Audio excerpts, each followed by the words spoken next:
L'últim dia de pelegrinatge a Roma ha consistit a la visita de tres de les basíliques. La Basílica de Santa Maria la Major ha estat molt bonica perquè l'edifici és meravellós i ha estat un moment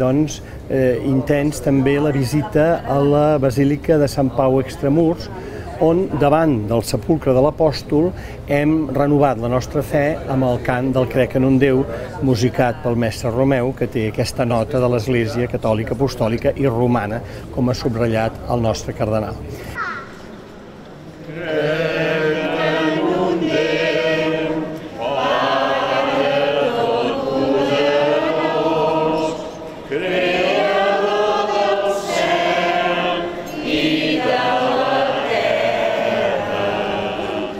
Després, la Basílica de Sant Joan de Latrà l'hem vist per l'exterior i hem celebrat missa a la Basílica Menor de Sant Sebastià de les Catacombes, de la qual és titular el nostre arquebisbe, el cardenal Lluís. Aleshores, esclar, és un lloc també molt emblemàtic perquè és el lloc d'on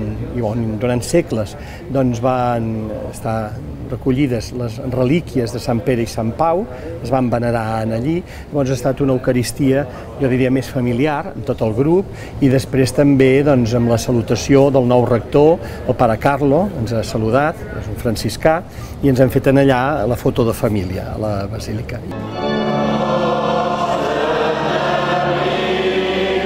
I finalment hem acabat dinant en aquest restaurant proper al Coliseu. Tenim present que hi ha un 30% del grup que no havien estat mai a Roma, ha estat una experiència bonica veure que la gent estigui tan contenta i tan agraïda.